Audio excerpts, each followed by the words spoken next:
Why did millions of American kids once obsess over springs mounted on wooden boards? What secret lies within that worn-out card tucked away in your father's wallet?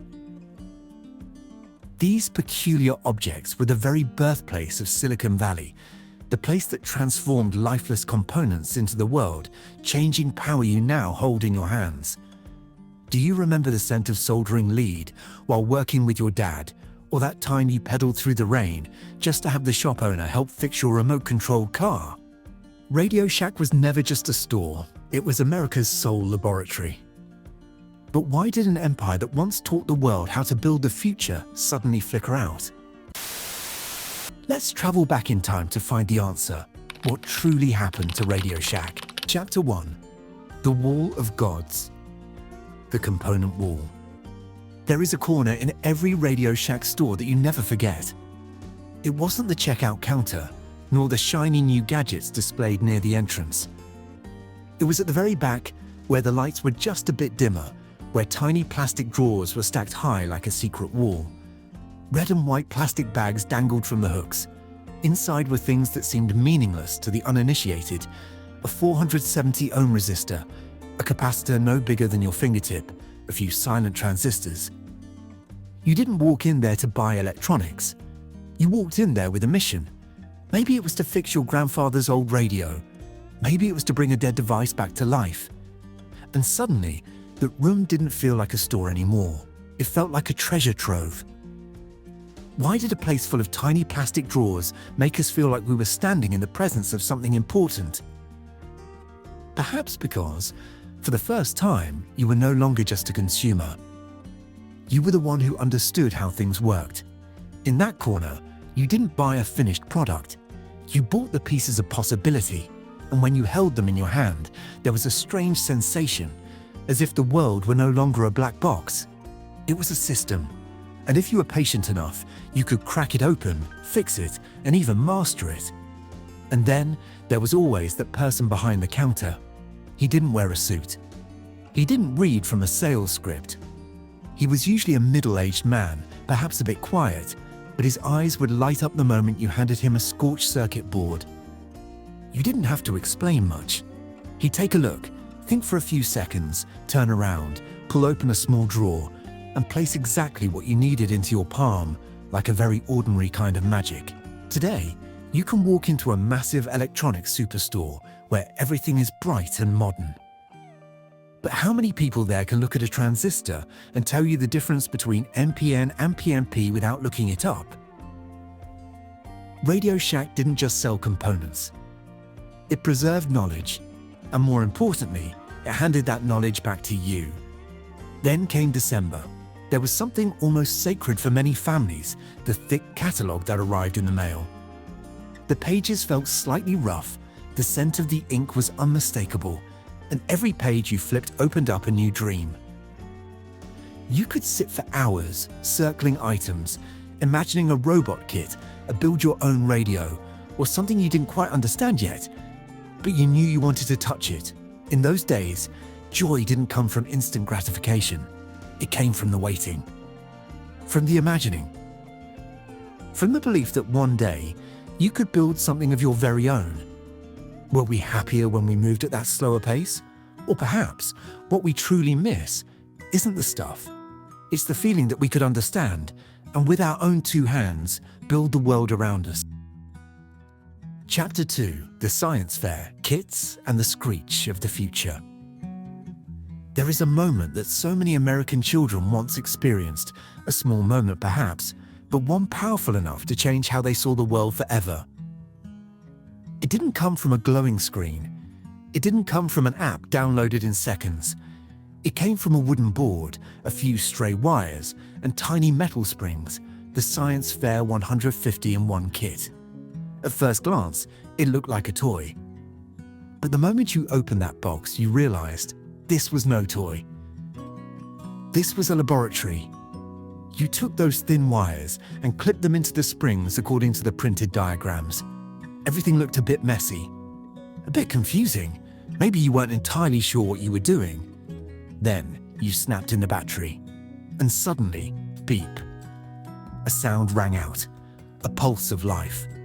Not from a device you bought off a shelf, but from something you built with your own two hands. Do you remember that feeling?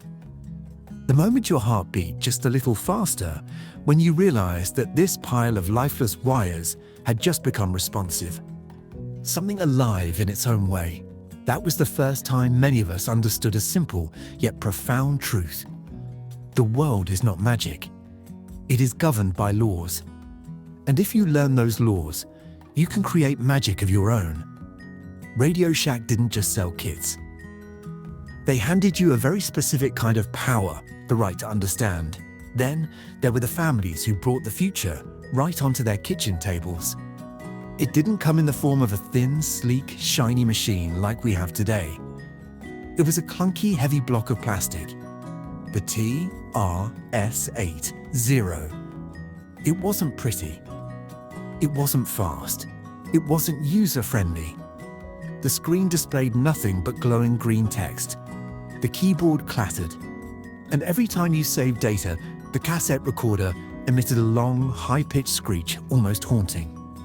But you sat there anyway, waiting. Maybe for 10 minutes. Maybe 15. Just to load a short string of code. You barely dared to breathe. You didn't dare touch the wires. Because one tiny glitch, and everything would have to start all over again. Have you ever experienced that feeling? That held breath, staring at the screens, and then, when the cursor began to blink exactly as you had programmed, you almost wanted to scream with joy. No one gifted you that experience. You had to be patient. You had to trial and error. You had to understand. And because of that, it belonged to you. But perhaps the most extraordinary thing lay in the details that many people didn't even notice. The instruction manuals. Today, when you buy a piece of tech, you usually get a thin manual, just enough to show you how to turn it on. But back then, RadioShack did something very different. They gave you the schematics, not a simplified version, not a hidden version, but the entire brain of the device, drawn out, detailed, and clear. They didn't just tell you how to use it. They showed you how it worked. And deeper than that, they were subtly telling you one thing. You are capable of understanding this. Even further, you are allowed to change it. How many companies today would dare to do that? How many devices do you use right now where you actually understand what's inside? Or have we become accustomed to standing on the outside, touching a screen, and accepting that the inside is a black box that we don't need or aren't permitted to understand? Why is it that, once upon a time, companies believed users were smart enough to look directly into the brain of the machine? And at what point did they decide we should only be passive users? Perhaps the answer doesn't lie in the technology itself. It lies in how technology began to change its very nature. And it was right here that the story of RadioShack began to take a very different turn. Chapter 3. When Death was named Sprint. One day, you walked into RadioShack and realized something wasn't right anymore. The doors were the same. The red sign was still hanging there, but the feeling had shifted. You looked around. The familiar component shelves, the ones that used to be the wall of gods, had been pushed to the back. They were smaller, dimmer, inexplicably thinner. In their place were rows of shiny mobile phones, big boxes, big posters, big slogans. And in the middle of it all, a young employee approached you. Not to ask what you were fixing, not to look at the circuit board you had brought along, but to ask, have you thought about signing up for a Sprint plan? You only needed a fuse, yet you were dragged into a conversation you never wanted to have. It wasn't RadioShack anymore. It was no longer the place you went to understand the world. It was no longer the place where someone helped you revive something thought to be broken. It had become a sales kiosk, cold, fast, and somehow distant. RadioShack didn't vanish instantly. It changed bit by bit. And perhaps the most painful part wasn't the end itself. It was the fact that you watched it turn into something else right before your eyes. Around that same time, the familiar names began to quietly disappear. Realistic, Optimus, Micronta. Those weren't just brands. They were the names you saw on the radio in your living room, on the speakers in your garage, on the devices you once repaired with your own hands. They weren't flashy, they weren't high-end, but they were reliable. They were a part of everyday life, just as RadioShack had once been. Then one day, you didn't see them anymore. There was no grand goodbye, no clear moment of closure.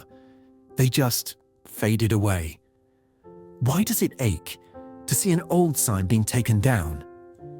Even if maybe we hadn't stepped foot inside that store for 10 years.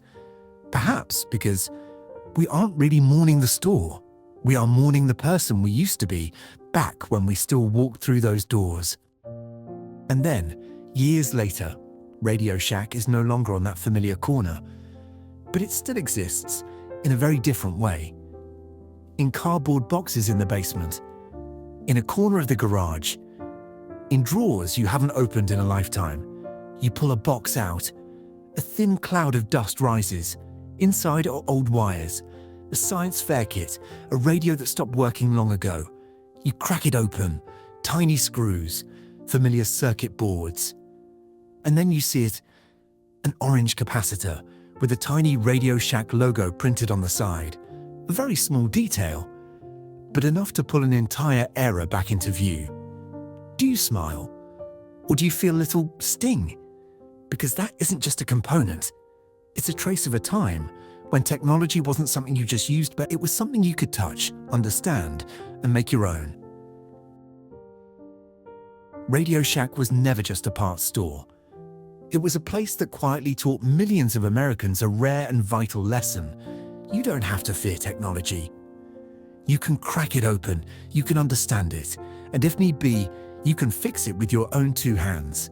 In today's world, where everything is designed to be closed, where you're meant to only use but never touch what's inside, the legacy of RadioShack becomes even clearer. When it vanished, we lost more than just a place to buy batteries or cables. We lost a sanctuary where curiosity was encouraged, where mistakes were allowed, and where an ordinary person could feel like a master of the world around them. Perhaps that's why the memory of it has never truly left us.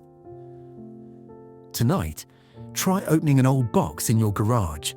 If you still have a science fair kit or a realistic radio, share your story in the comments below.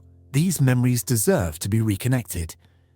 And if you want to continue this journey of finding the missing pieces of the past, don't forget to subscribe.